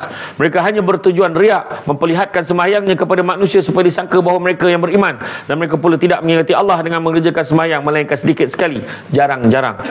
Surah An-Nisa ayat 142. Maknanya orang yang sah puasanya tetapi tidak diberi padanya pahala, ada keadaan-keadaannya. Maka amat penting dalam ibadah puasa dua perkara yang kita kena jaga. Pertama, pelihara daripada batalnya puasa. Kedua, memelihara daripada batalnya pahala puasa. Okey. Latihan takwa. Kata Sayyidina Ali bin Abi Talib, dia tentang apakah itu takwa, dia menjelaskan yang pertama, khauf Rabbul Jalil, takut pada Allah. Makna takkan buat apa benda yang Allah Ta'ala tak suka, dan kita buatlah apa Allah Ta'ala perintahkan. Kedua, a'malu bitanzir, beramal dengan apa yang diturunkan oleh Allah. Pertama, niat. Kita kena niat puasa, kena niat. Wajib niat. Kan? Niat baca hari-hari ataupun kita baca sebulan tu. Baca sebulan bukan makna tak payah baca dah hari-hari. Aku saja aku niat puasa sebulan pada bulan Ramadan ini kerana Allah fardu ke atasku kerana Allah Taala. Kita baca macam tu. Kita dah baca ni untuk sebulan. Tak payah baca lagi dah sebab dah baca sebulan. Tak, still kena baca. Kalau ikut mazhab Syafi'i. Tetapi kalau ikut mazhab Hanafi, kalau kita tak baca tu, perbuatan-perbuatan itu pun dianggap sebagai niat sebenarnya. Contoh, kita bangun contoh malam kan, kita kunci jam, ambil phone, jam. Aku nak bangun sahur esok, itu pun niat puasa sebenarnya. Mana ada orang niat bangun sahur kunci jam sebab pagi tu dia nak merendak? Tak ada. Dia bangun pagi dia nak joget lah pagi esok? Tak ada. Dia memang dia nak sahur sebab apa? Nak sahur sebab nak puasa. Ataupun dia ke apa? Pada malam tu dia siapkan susun dengan buah tamar, ni besok nak makan. Dah tahu dah. Itu pun niat puasa sebenarnya, nak puasa. Faham Malam tu sebabnya banyak imam-imam kalau lepas main tarawih dah habis tu witir tu kan, dah habis doa walhamdulillahirabbil alamin, bismillahirrahmanirrahim, nawaitu sauma ghadin an ada'i fardhi syahri ramadhana hazi sanati lillahi ta'ala. Terus dia niatkan, semua ikut baca. Jadi dia dah niat dah tu. Okey. Kemudian sahur. Sahur ni makanan yang barakah, kata Nabi. Sahur makanan yang barakah, jangan sekali-kali kalian tinggalkan. Nabi dah pesan. Tapi kita jumpa ramaikan kawan kita. Aku memang dah biasa dari kecil dulu tak sahur. Aku okey je puasa. Bukan masalah kau okey. Masalahnya Nabi suruh. Nabi kata makan sahur makanan yang barakah, jangan sekali-kali kalian tinggalkan. Sesungguhnya Allah dan malaikat berselawat ke atas orang yang bersahur. Kenapa tak nak sahur? Makan sahur makanan yang barakah, jangan sekali-kali kalian tinggalkan walaupun hanya dengan seteguk air. Tengok. Dan satu hadis lagi, walaupun hanya dengan sebiji buah tamar. So standby. Sebelum tidur 3 biji buah tamar, buah bantang. Air tak tepi, gigi palsu letak dalam cawan tu jauh sikit. Takut kau terhirup dengan gigi-gigi sini. Kau nak cepat kan, nak terlajak kan, mana tahu. Jaga. Kita disunatkan melewatkan sahur, tapi bukan pukul 7 tu breakfast. Melewatkan sahur tu mana ambil waktu hujung. Macam contoh, macam sekarang subuh masuk dalam pukul 6 suku KL. 6.15 lah. Katalah 6.15. Maknanya dalam pukul 6 tu dah berhenti dah. Kita mungkin bangun 5.30, makan lek-lek, pukul 6 berhenti. Macam tu. Ini tak. Kan? Dia ambil hujung tu, bukanlah kata hujung tu pukul 6.15 maka 6.14 kau makan. Bukan. Maknanya ambil ujung-ujung ni, maknanya paling baik kalau nak ikut sunnah Nabi, berhenti pada waktu imsak. Yang mana kira-kira 50 ayat Quran sempat dibaca. Ayat yang pendek-pendek. Berhenti pada waktu tu.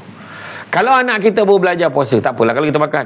Kalau kita makan, tiba-tiba terdengar Allahu Akbar, Allahu Akbar, Allah azan. Habiskan makanan yang terakhir dalam mulut, bukan dalam pinggan, dalam mulut. Faham? Dalam mulut tu selesaikan cepat. Janganlah Sampai pukul 8, sampai 8.30, sampai pejabat ngunyah lagi. Apa sebab aku tak puasa? Makanan terakhir. Bukan macam tu. Kalau anak yang baru belajar puasa, tak apalah, bagilah kelonggaran sikit pada dia. Ini bapak dia paling beriman sekali bulan puasa ni, masalah ni. Berhenti. Budak tu julur lada kat mulut, baru tengah ngunyah lada. Berhenti. Pedas bah. Malam nanti makan. Malam nanti minum air. Mampu budak tu, ya Allah, merah muka dia puasa. Jangan. Jadi makna kata kita dalam keadaan macam tu bagi. Cepat habiskan. Cepat. Allahu Akbar. Sebab ada pandangan yang menyatakan, ada pandangan yang ringan lah. Ada satu tu sebab kalau diambil yang paling hujung sekali tu maksud sampai la ilaha illallah. Habis tu berhenti. Jadi dalam hal budak tu kita bolehlah bagi kelonggaran yang tu, tak apalah, sian dia. Kan? Tapi kalau kanak-kanak tu dah berusia 40 tahun, jangan kesian, berhenti, dah habis dah cukup. Kemudian begitu juga berbuka puasa. Bila berbuka puasa kita disunatkan mengawalkan berbuka. Mengawalkan berbuka, jangan melengah-lengahkan. Mengawalkan tu bukan pada waktu pukul 4 petang lepas asar, itu high tea. Jadi makna kata bila azan Allahu Akbar Allah malaka sumna bika amanna wa alaskika aftarna bi rahmatika marhamin walhamdulillah rabbil alamin, makan. Tentu kan. Tapi kalau kita tengok, Nabi pun pesan jangan sekali-kali kalian mengutamakan solat daripada makan pada waktu berbuka puasa. Maknanya bukanlah kata Nabi suruh tu tak boleh solat langsung, maksudnya kena makan dulu sikit, at least makan sikit, lepas tu kita solat. Faham tak? Mengawal tu maknanya, wah, dia nak kerja, aku nak kerja paling awal sekali dekat Ampang Jaya ni. Dia dengar Bilal tu, pegang, dan nak azan ni. Bismillahirrahmanirrahim. Dia yang pertama. Dia ingat Allah, dia ingat macam tu. Banyak testing, 1 2 3 testing. Kau dah telat bah anak tu. Padan muka kau. Sabar dengar. Lepas tu dia terdengar pula kuliah duha pagi tu. Ustazah tu kata antara waktu dimakbulkan doa kita adalah pada waktu berbuka puasa, tuan-tuan dan puan-puan sekalian. Jadi ibu ayah jangan lupa minta doa banyak-banyak pada waktu berbuka puasa. Faham? Maksud bukanlah kau panjangkan doa kau, tak. Dia bantai baca doa sebiji macam majlis rasmi kerajaan negeri. Allahu Akbar. A'udzubillahi minasyaitonir rajim. Bismillahirrahmanirrahim. Ya Allah, Engkaulah yang Maha Pengasih lagi Maha Penyayang. Kami sedar rezeki Engkau berikan ini, ya Allah. Anak nak mengata-ngata tengok takufah. Bila lah boleh makan, ya Allah. Buat bazab lah. Setengah jam doa. Yang maknya ni, nak mampu siapa ni? Sudahnya walhamdulillahirabbil alamin. Al-Fatihah. Wah, gila abah kau ni tu. Yang anak lantaklah, tak tahan nak makan. Tak adalah macam tu. Jadi makna kalau suami kita baca Allah malaka sumna bika amanna wala sika aftarna bi rahmatika, mereka kita doa, kita pun tadah tangan, tapi dalam hati minta, ya Allah dapatlah aku APC tahun ni, contoh. Ya Allah dapatlah aku pergi kursus yang ni, ya Allah dapatlah aku naik pangkat, ya Allah dapatlah aku ni. Minta je dalam hati, tak payah sebut kuat-kuat, dalam hati pun tak apa, minta. Iya. Malahan sepanjang hari, ada pandangan kata sepanjang hari waktu kita berpuasa, berdoalah sebanyak-banyaknya, minta Allah Ta'ala akan makbulkan. Begitu juga tadarus, bertadaruslah kita. Ingat, mesti bacaan bersemak. Kita tahu kan, kebanyakan pejabat yang paling ramai grup tadarus ni adalah golongan lelaki. Memang orang perempuan tak ramai sangat, lelaki yang ramai. Sampai berebut koyak Quran tu nak ngaji. Macam terbalik Ya ramai orang perempuan yang mengaji. Lepas tu dah lah ramai, dia khatam sampai 2-3 kali sebulan. Orang perempuan, steady tak steady grup orang perempuan kan? Jadi kalau kita baca, sebaik-baiknya adalah bacaan bersemak. Seorang baca, yang lain semak kan? Jangan, okey, kau surat 1, kau surat 2, surat 3, surat 4 sampai ke surat 20. Okey, 1, 2 mula. Habis 1 juzuk dia tu. Tak macam tu dah.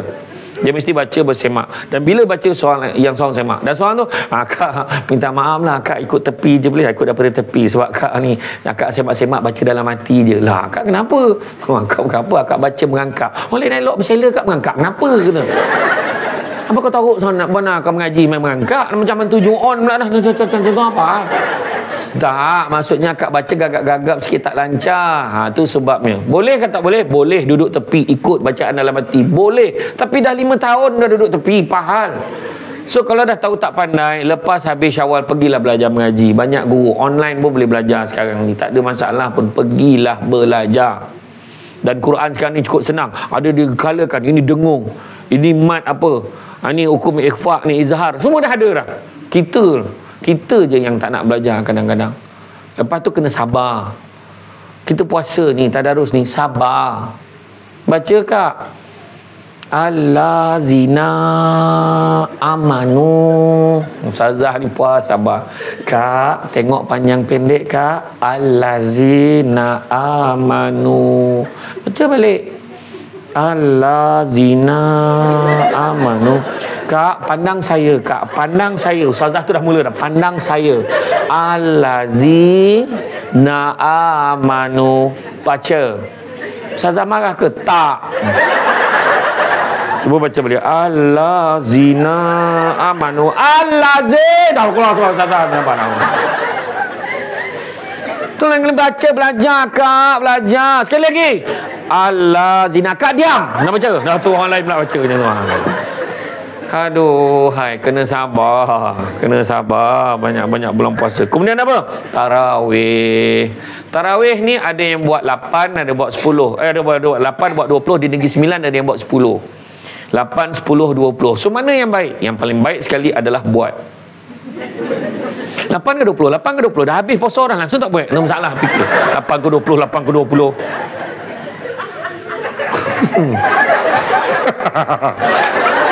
Itu yang masih fikir gitu.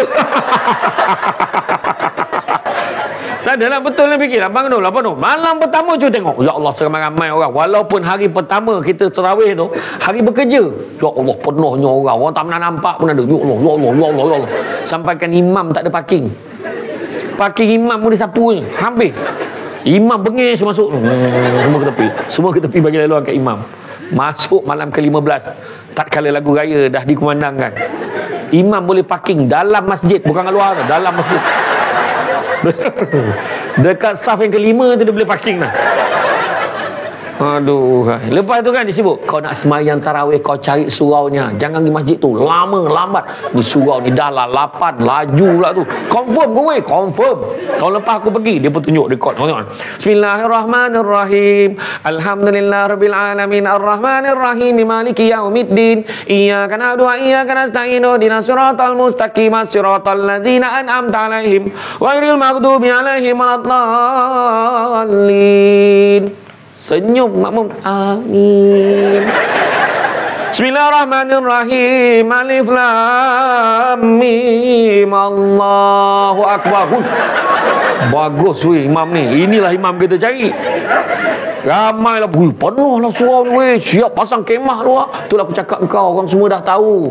Yang semua orang tak tahu, imam tahun lepas tu dah bertukar kerja tempat lain.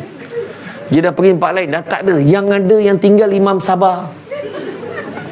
Masa nak sembahyang isyak, tak nampak gansah. Betul ke ni weh? Lain macam ni. Betul lah tu kot. Kau tunggulah dulu. Allahu Akbar. Yang dia dah macam ni, Allahu Akbar. Lain macam ni. Bismillahirrahmanirrahim.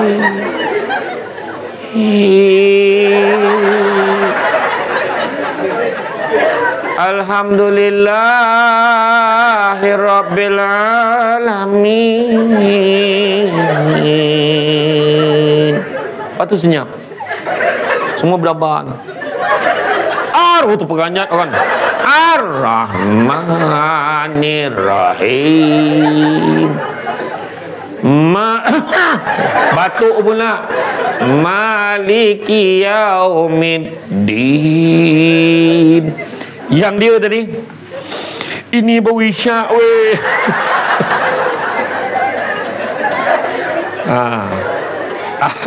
Orang perempuan tu lah, kalau orang perempuan dia kalau dekat balik tabir belakang tu dengan kawan dia dengar, siapa imam malam ni, siapa imam malam ni, Allahu Akbar dengan kawan dia. Tapi kalau dengar Allahu Akbar, habislah kita kan. Tapi sebenarnya kalau adab ikut imam, kena ikut daripada mula sampai habis kan.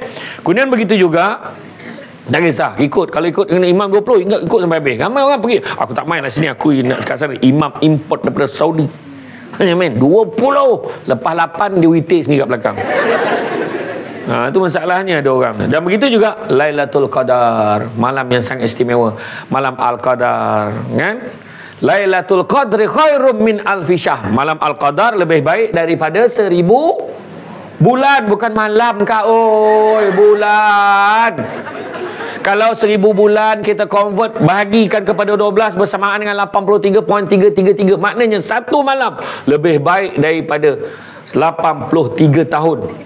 Umur kita pun belum tentu sampai 80 tahun. Betul tak? Itu sebabnya rebut. Kau malam Al-Qadar ni kan, kau nyalon pelita, ya, malaikat nampak mah kau. Ingat malaikat rabun macam kau. Hidupkan dengan amalan, bukan hidup dengan pelita. Orang tua dulu dia nak nyala pelita, nak bagi cantik malam, tak apalah, buatlah. Tapi bukan sebab malam Al-Qadar, bukan. Malam 7 likur lah orang tua dulu cakap kan. Nak menyalakan pelita, nyala je lah, bagi lawa je sudah. Tapi kita sebenarnya hidupkan dengan amalan. Pada malam Al-Qadar, kita hidupkan amalan, malaikat akan berlumba-lumba nak turun pergi ke rumah orang yang sedang beribadah. Tu kena ingat. Tu sebab paling senang sekali. Contohnya, siapa nama akak ni? Fika. Farah. Oh, jauh warna pula kan. Poso. Farah sebelah tu?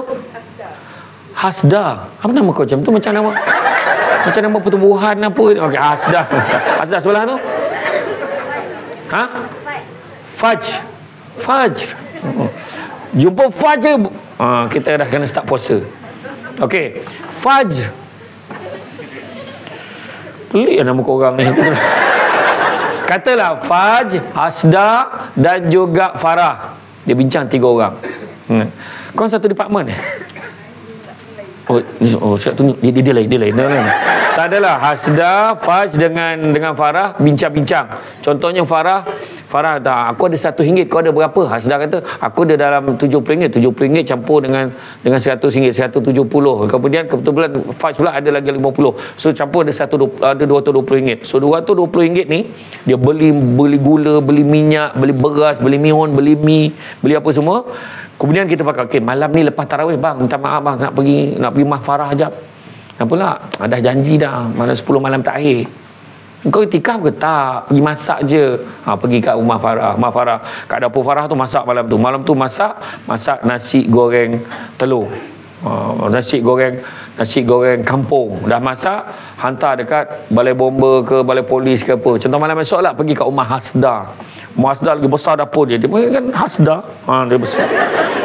Daripada masak pula. Masak apa? Masak mihun goreng jantan. Sebab ada telur. Orang kena masak zam, orang nak hantar. Dia balik kat rumah anak yatim. Lepas tu malam tu kat rumah Fajr pula. Rumah Fajr pula masak apa? Masak spaghetti. Alio tu. Benda tu aku tak kira menyebutnya. Apa benda lah. Lepas tu masak makaroni lah apa semua, hantar pula dekat rumah budak-budak asrama ni, hantar kat budak-budak asrama ni. Jadi kalau 10 malam kita buat betul-betul gili-gili buat 10 malam, takkan tak ada satu malam pun kena dengan sedekah kita pada malam itu.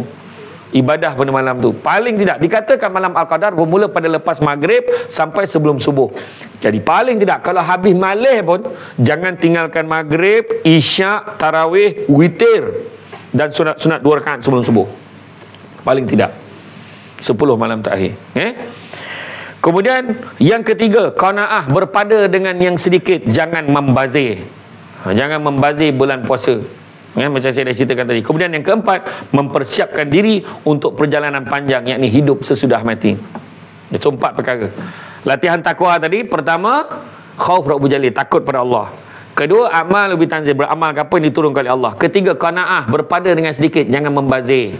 Dan yang keempat, dan yang qanaah ni pada sedikit ni, kita tukarkan daripada membazir kepada sedekah. Sedekah mesti sebelum berbuka, tu paling baik. Lepas berbuka dia nama pelupusan sisa-sisa pepejar. Kau dah tak habis, kau bagi ke orang. Boleh lah untuk moral kita bagi, tapi grade sedekah kita tu mungkin jatuh lah sikit, sebab kita bagi benda kita tak habis. Kita nak bagi terbaik. Waktu kita petang tu beli dekat bazar Ramadan, beli banyak sebab memang nak hantar ke masjid. Macam tu, tak apa. Dan begitu juga yang keempat, iaitu persediaan untuk hari kebangkitan. Beberapa fakta nak kongsi. Pertama, 17,800 tan makanan dibuang setiap hari pada bulan Ramadan. 17,800 tan makanan dibuang setiap hari pada bulan Ramadan. Makanan dibuang setiap hari. Bersamaan 534,000 tan makanan sebulan. Dan dalam 534,000 itu, 270,000 tan makanan tidak diusik, dibuang setiap tahun sepanjang Ramadan. Makanan belum diusik. Itulah teruknya level kita. Firman Allah SWT dalam surah Al-Isra ayat 27 bermaksud, sesungguhnya orang yang membazir itu bersaudara dengan syaitan, dan syaitan itu pula adalah makhluk yang sangat kufur kepada Tuhan. Di Palestin, sebuah hospital sekurang-kurangnya 15 kanak-kanak meninggal dunia akibat kebeluran dan dehidrasi setiap hari. Di Palestin, 15 kanak-kanak di sebuah hospital.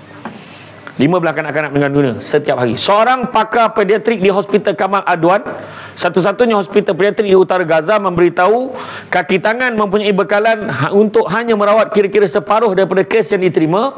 Maknanya dia tak ada apa-apa nak bagi makan pada pesakit-pesakitnya, terutamanya kanak-kanak, melainkan memberikan larutan garam dan gula. Secara purata, terdapat hanya 1.5 liter air untuk setiap orang di Gaza bagi kegunaan harian untuk menampung semua keperluan, termasuk untuk minum, mandi dan membersihkan diri. WHO menyatakan 95% isi rumah mengurangkan bilangan hidangan dan jumlah makanan yang diambil, dengan 64% daripada isi rumah hanya makan satu hidangan saja sehari. Berkata lagi WHO, 95% isi rumah menegaskan mereka menghadkan jumlah makanan yang dimakan oleh orang dewasa untuk memastikan kanak-kanak mempunyai makanan. Dengan tahap tu, janganlah membazir. Jangan membazir.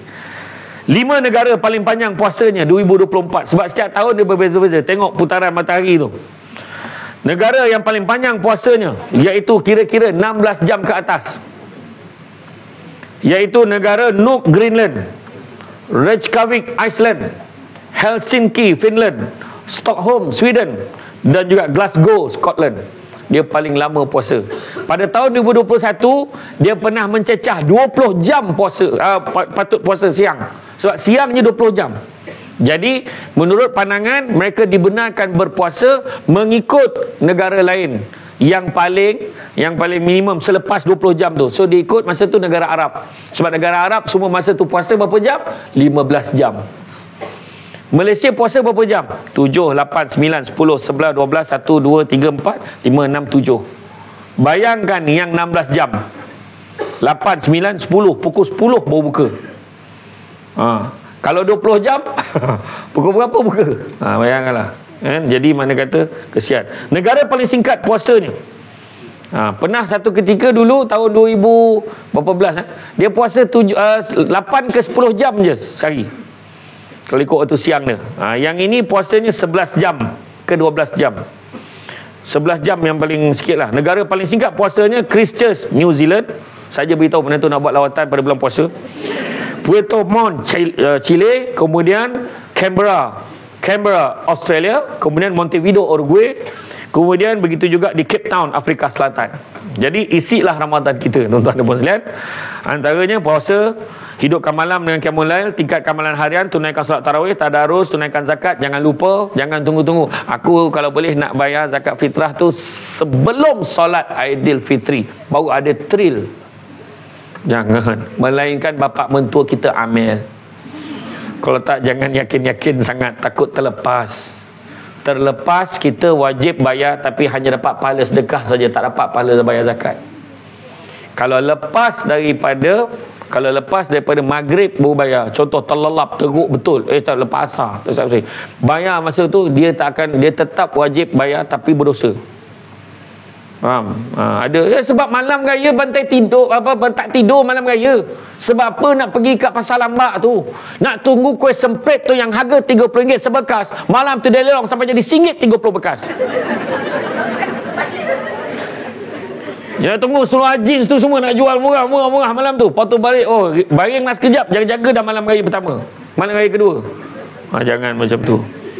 Kemudian memperbanyakkan sedekah. Ada orang tanya pasal zakat tu, Ustaz, kalau saya kerja dekat Ampang, kampung saya kat Melaka, yang afdalnya bayar zakat kat mana? Yang paling afdal bayarlah kat tempat kita bekerja. Dia jawab pergi, habis tak boleh ke bayar kat Melaka? Kau tanya aku tadi. Yang afdal, bengong betul. Geramlah aku tu. Boleh tak bayar kat Melaka? Boleh, seketingkau bayarlah. Tapi kau tanya afdal, Ampang. Sebab kau kerja kat Ampang, tempat cari rezeki. Oh, faham, marah dah ustaz ni. Tak. Kemudian bersahur, bersedahana dalam berbelanja dan makan minum, memberi makanan pada orang berpuasa, jaga panca indera, menunaikan umrah jika mampu. Kalau boleh bulan puasa pergi umrah pun bagus. Kan? Kalau dapatlah. Dan jangan lupa, puasa ibadah yang istimewa, jangan sampai kita terlepas daripada memperoleh peluang kelebihannya. Nabi SAW menaiki mimbar. Sikit lagi, sabar. Saya tahu muka tu dah berubah dah, sabar sikit lagi. Nabi SAW menaiki mimbar, lalu baginda berkata, amin, amin, amin. Sahabat tanya, ya Rasulullah, sungguhnya engkau bila naik ke mimbar, engkau telah berkata, amin, amin, amin. Maka Nabi bersabda lagi, sungguhnya Jibril telah datang kepadaku, lalu dia berkata, sesiapa yang sempat dengan bulan Ramadan dan tidak diberikan keampunan, dia membiarkan Ramadan berlalu tanpa beri keampunan kepadanya, nescaya Allah akan menjauhkannya dari rahmatnya. Maknanya dia akan takkan dapat masuk syurga. Maka katalah amin, kata Jibril. Maka Nabi jawab amin. Siapa yang sempat hidup dengan ibu bapa atau salah satu dari mereka berdua, dan dia tidak berbuat baik dengan mereka berdua, maka dia mati, maka masuklah dia ke dalam neraka, maka Allah akan menjauhkannya daripada rahmatnya. Katalah amin, amin. Mak ayah ada, kalau salah seorang ada, buatlah baik dengan mak ayah kita. Dan siapa mendengar namamu disebut di sisinya dan dia tidak berselawat ke atasmu, lalu dia mati, lalu masuklah ke dalam neraka, maka Allah akan menjauhkannya dari rahmatnya. Katalah amin. Maka aku pun berkata amin. Dengan nama Nabi Muhammad sallallahu alaihi wasallam, tu sallallahu alaihi wasallam. Ya. Jadi pada Abu Hurairah radhiyallahu anhu bahawa Nabi SAW bersabda, barang siapa berpuasa bulan Ramadan dengan penuh keimanan dan pengharapan, maka akan diampunkan dosanya yang telah lalu. Hadis riwayat Al-Bukhari dan Muslim. Syukur dengan puasa kita pada hari ini. Sebab apa? Okay, contoh ingat tak? Dulu kita cerita pasal solat sikit lagi Pada peristiwa Isra' wal Mi'raj, mula-mula Nabi jumpa dengan Allah. Allah fardukan solat berapa waktu? 50 waktu. Dan kemudian Nabi pun turun minta kurang-kurang, akhirnya 5 waktu. Alhamdulillah. Dan Nabi Musa kata, percayalah wahai Muhammad, 5 waktu ni pun tak terbuat umat kau, kata Nabi Musa. Kan? Tu cerita lain lah. Tu kita panggil tajuk Isra' Mi'raj. Dah 2 dah tajuk kita panggil. Begitu juga dengan puasa. Tahu tak dulu puasa? Kan ayat tu, ya ayyuhallazina amanu kutiba alaikumusiyam kama kutiba alal ladzina min qablikum la'allakum tattaqun. Kan kata, berpuasalah kamu, wajibkan atas kamu berpuasa seperti mana orang-orang sebelum kamu diwajibkan berpuasa. Macam mana cara orang dulu berpuasa? Sebelum tu Nabi sempat berpuasa berapa tahun? Nabi sempat berpuasa sepanjang hayat Nabi 9 tahun. 9 kali puasa Ramadan. Nabi sempat 9 kali. Tapi mula-mula bila disyariatkan turun ayat Quran ni, masa tu ada pilihan. Siapa nak puasa boleh, tak puasa pun boleh. Tapi kalau tak puasa dia kena bayar. Adalah bayar kiraan dia lah. Tapi masa tu, tetapi sampailah diwajibkan. Semua kena, kalau tak kena ganti puasa. Tu sampailah satu ayat tu. Masa mula-mula puasa dulu macam mana? Mestilah puasa sampailah maghrib. Maghrib mesti berbuka. Kalau ada sesiapa yang waktu, contohlah lepas asar terlelap, terjaga dia dah habis maghrib, mana dah habis azan maghrib, dia terlepas waktu maghrib tu, dia terjaga sebelum isyak, maka dia tak boleh berbuka, dia kena terus puasa. Dulu macam tu. Faham tak? Ada seorang sahabat Nabi, dia bekerja di ladang kurma. Dia tak macam mana, dia penat, petang tu dia penat, dia berbuka puasa dengan bersama dengan isteri dia. Dia terlupa nak makan. Dia bersama dengan isteri dia. Kemudian dia nak makan, tak boleh sebab dah terlepas waktu maghrib. Dan lepas tu dia terus puasa. Esok tu tengah hari keesokan hari, di ladang kurma, dia bekerja keras di ladang kurma, dia pengsan. Satu lagi peristiwa, Saidina Umar pada malam, dikatakan Saidina Umar dia bersama dengan isterinya pada waktu malam hari. Ikutkan tak boleh. Kemudian esok tu dia mengadu pada Nabi. Maka turunlah pula ayat 187. Dia mengadu macam mana? Dia malam tu hanya boleh makan minum sampai waktu isyak sahaja sebenarnya. Dia orang kalau puasa, maghrib berbuka sampai isyak, lepas isyak kena puasa balik semula. Faham tak? Dulu. Maka disebabkan lepas pada isyak tu, Sayyidina Umar bersama dengan isteri dia cerita balik dengan Nabi. Macam mana Rasulullah keadaan kalau aku macam ni. Maka bila mengadu pada Allah, maka Allah bagi tahu, turun pula ayat dalam 187 surah Al-Baqarah. Dihalalkan bagimu pada malam hari puasa bercampur dengan isterimu. Mereka adalah pakaian bagimu dan kamu adalah pakaian bagi mereka. Allah mengetahui bahawa kamu tidak dapat menahan dirimu sendiri, tapi Dia menerima taubatmu dan memaafkan kamu. Maka sekarang campurilah mereka dan carilah apa yang telah ditetapkan Allah bagimu, makan dan minumlah hingga jelas bagimu perbezaan antara benang putih dan benang hitam, iaitu fajar. Makanlah bersamalah dengan isteri selagi sampai nampak perbezaan benang putih dengan hitam tu, sampai terbit matahari dah tak boleh dah. Faham tak? Maka kemudian sempurnakanlah puasa sampai datang malam, tapi jangan kamu campuri mereka ketika kamu beriktikaf dalam masjid. Itulah ketentuan Allah, maka janganlah kamu mendekatinya. Demikianlah Allah menerangkan ayat-ayatnya kepada manusia agar mereka bertakwa. Jadi disebabkan turun ayat ni, itulah kita puasa macam kita puasa hari ni. Faham? Bayangkan kalau kita puasa macam tu, lepas maghrib sampai isyak aja, dah lah kena tarawih pula lepas tu. Contohlah kan. Jadi maka sejauh mana amal ibadah yang telah kita lakukan, maka inilah madrasah tarbiyah Ramadan. Semoga keluarnya kita daripada madrasah ini dengan membawa segulung ijazah takwa biiznillah, bukan semata-mata beribadah dalam bulan Ramadan sahaja, sehingga layak digelar sebagai hamba Ramadan. Itu sebabnya disebutkan, sesiapa yang menyembah Ramadan, maka sungguhnya Ramadan telah berlalu, dan sesiapa yang menyembah Allah, sesungguhnya Allah itu maha hidup dan tidak akan mati. Bawah kisah mudik ke hulu, tak nak pulut santan durian. Tak ada orang menyesal dahulu, ramai orang menyesal kemudian. Orang hulu memalu nobat dipalu kayu berangan. Pahala poso nek moyang hebat, kalau tak capai menyesal badan. Ke atas titi nak darah berlimo, syair bersambut penuh bersoni.